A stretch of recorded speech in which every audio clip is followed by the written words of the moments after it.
नमस्कार, मैं हूं अखिल सिंघल और आप देख रहे हैं डायनामाइट न्यूज। आज हम चर्चा करेंगे झारखंड चुनाव के उस बड़े मुद्दे के बारे में जिससे राज्य की सियासत का भविष्य प्रभावित हो सकता है। झारखंड विधानसभा चुनाव से पहले प्रदेश के मुख्यमंत्री हेमंत सोरेन से जुड़ा एक मामला सुर्खियों में बना हुआ है। उनकी उम्र को लेकर एक बड़ा विवाद सामने आया है।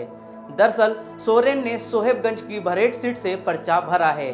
उनके द्वारा भरे गए नामांकन पत्र में उन्होंने अपनी उम्र 49 साल बताई है, जबकि 2019 के चुनाव में दाखिल नामांकन पत्र में सोरेन ने अपनी उम्र 42 साल बताई थी।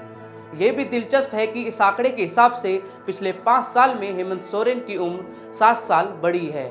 ऐसे में इससे सोरेन की उम्र में बड़े अंतर का सवाल खड़ा हो गया है। इस विवाद के चलते राज्य की राजनीति गर्मा गई है।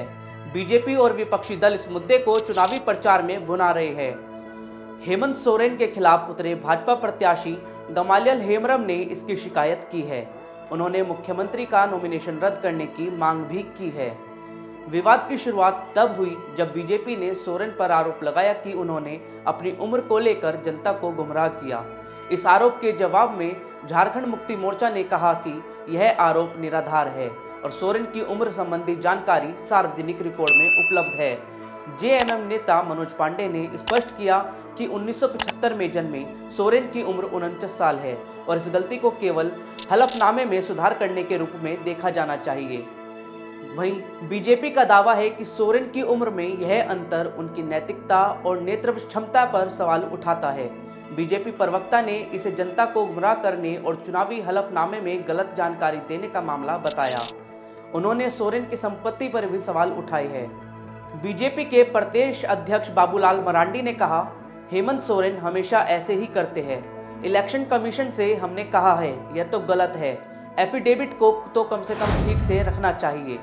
इस विवाद को लेकर जेएमएम ने बीजेपी पर आरोप लगाया है कि वह केवल ध्यान भटकाने और जनता के बीच भ्रम फैलाने का प्रयास कर रही है।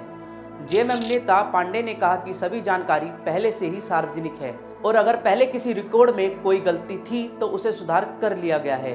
उन्होंने बीजेपी के उन नेताओं पर भी कटाक्ष किया जिनकी एजुकेशनल क्वालिफिकेशन को लेकर सवाल उठते रहे हैं। पांडे ने कहा कि जेएमएम ना तो झूठी जानकारी पेश करता है और ना ही कोई फर्जी दस्तावेज बनाता है।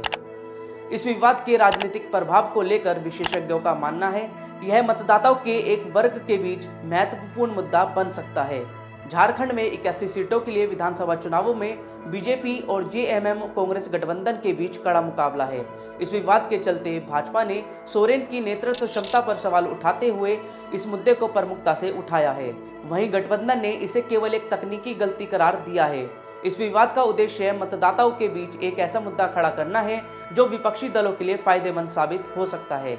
सोरेन की उम्र को लेकर विवाद झारखंड विधानसभा चुनाव में एक महत्वपूर्ण मुद्दा बन गया है, जहां बीजेपी इसे सोरेन के खिलाफ प्रचार में प्रमुखता से उठाते हुए उनके प्रति मतदाताओं का अविश्वास पैदा करने की कोशिश कर रही है, तो वहीं दूसरी ओर जेएमएम और कांग्रेस इसे ध्यान भटकाने की कोशिश मानते हैं और इसे राजनीति का घटिया स्तर भी मानते हैं। चुनाव के इस दौर में यह देखना दिलचस्प होगा कि यह मुद्दा किस हद तक मतदाताओं पर प्रभाव डालता है और क्या यह बीजेपी के लिए सकारात्मक परिणाम लाता है या गठबंधन अपने मतदाताओं को प्रभावित करने में सफल होता है। हर दिन शाम 7 बजे हम आपको बताएंगे झारखंड का आंखों देखा हाल और दिन की बड़ी अपडेट। आप हमारे वीडियो को लाइक करें, चैनल को सब्सक्राइब करें और वीडियो को ज़्यादा से ज़्यादा शेयर करें। धन्यवाद।